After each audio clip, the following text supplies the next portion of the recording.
మన చేతి వేళ్ళ గురించి మీకు ఒక చిన్న కథ చెప్తాను.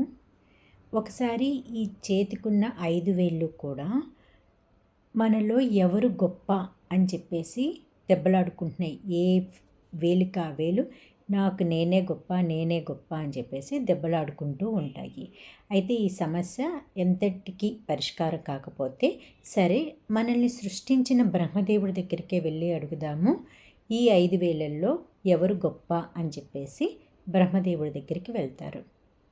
బ్రహ్మగారు, మా 5 వేలల్లో ఎవరు గొప్పో మీరే చెప్పండి అని చెప్పేసి బ్రహ్మని అడుగుతారు. బ్రహ్మగారు అనుకుంటారు, ఇప్పుడు ఈ 5 వేలల్లో నేను ఎవరిది గొప్ప అని చెప్పినా సరే అక్కడ ఎవరిని సాటిస్ఫై చేయలేను, ఏం చేద్దామా అని ఆలోచించుకొని, సరే అసలు మీలో మీకు ఉన్న గొప్పతనం ఏంటి, మీరు ఎందుకు మేమే గొప్ప అని అనుకుంటున్నారో మీరందరూ వివరంగా చెప్పండి అని చెప్పి ఫస్ట్ బొటన వేలుని అడుగుతారు. నువ్వు ఎందుకు నువ్వే గొప్ప అనుకుంటున్నావో చెప్పు అని చెప్పి. బొటన వేలు అంటది, ఉన్న 5 వేలల్లో నేనే గొప్ప, ఎందుకంటే నేను చాలా బలవంతుణ్ణి. ఏదైనా ఒక వస్తువుని ఏదైనా పట్టుకోవాలంటే మిగతా 4 వేళ్ళు ఒకవైపు ఉంటే నేను ఒక్కడిని మాత్రం ఒక సైడు ఉండి పట్టుకుంటాను. అంటే నేను చాలా బలమైన వాడిని, అందుకే నేనే గొప్ప అంటారు. సరే అని చెప్పి బ్రహ్మదేవుడు ఈసారి చూపుడు వేలుని అడుగుతారు. నువ్వెందులో గొప్ప, నువ్వెలా అనుకుంటున్నావు అని. అప్పుడు చూపుడు వేలు చెప్తుంది, ఎవరినైనా ఏదైనా శాసించాలన్నా లేకపోతే దేని గురించన్నా చెప్పాలన్నా నన్నే చూపించి చెప్తారు. అంటే నాకు అధికార బలం ఎక్కువ ఉంది కాబట్టి నేనే గొప్ప అని చూపుడు వేలు చెప్తుంది. సరే అని మధ్య వేలిని అడుగుతారు బ్రహ్మగారు. నువ్వెందులో గొప్ప అనుకుంటున్నావు అని చెప్పి. నాది స్థాన బలం ఎక్కువ, మిగతా 2 వేళ్ళు ఇటు 2 వేళ్ళు ఇటు ఉండి నాకు పరివారంలాగా ఉంటాయి కాబట్టి నాకు స్థాన బలం ఎక్కువ, అందుకే నేనే గొప్ప అని మధ్య వేలు అంటుంది. సరే అని ఉంగరం వేలుని అడుగుతారు.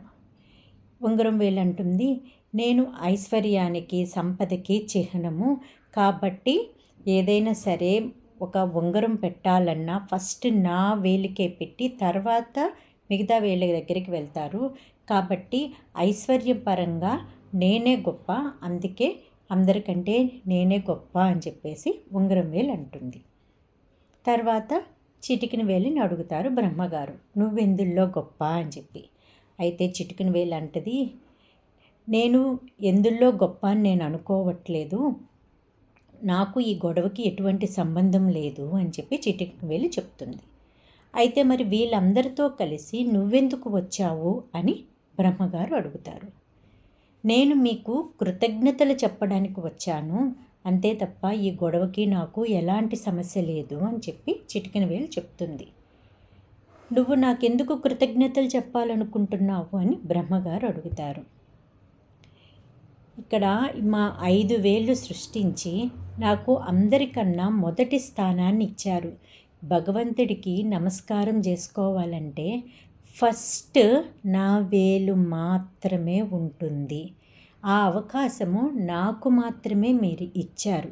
నా తర్వాతే ఐశ్వర్యమైన, స్థానబలమైన, అధికార బలమైన, బలమైన ఏదైనా సరే, కండబలమైన ఏదైనా సరే నా వెనకాల ఉండాల్సిందే. అంటే మీరు నాకు మొదటి స్థానాన్ని ఇచ్చినందుకు కృతజ్ఞతగా నేను మీకు కృతజ్ఞతలు చెప్పుకోవాలి అని అనుకుంటున్నాను. ఒక మహాత్ముడి దగ్గరికి వెళ్ళినా నమస్కారం చేస్తే ముందు నేనే చేయాలి అని చెప్పేసి చిటికిన వేలు చెప్తుంది. అప్పుడు బ్రహ్మగారు అంటారు, ఎవరైతే నిస్వార్థంగా ఆలోచిస్తారో, ఎవరైతే భగవంతుడి పట్ల కృతజ్ఞతగా ఉంటారో, ఐశ్వర్యానికో అంగబలానికో అధికార బలానికి లొంగకుండా ఉంటారో వాళ్ళే గొప్ప. కాబట్టి చిటికిన వేలే గొప్ప అని చెప్పి నిర్ణయిస్తారు. అర్థమైంది కదా, అన్నీ మన వేళ్ళే. అధికారం ఉంటేనే సరిపోదు, స్థానబలం ఉంటేనే సరిపోదు, ఐశ్వర్యం ఉంటేనే సరిపోదు, అంగబలం ఉంటేనే సరిపోదు. మనము ఇక్కడ చూడండి, అన్నిటికన్నా చిన్న వేలు చిటికిన వేలు.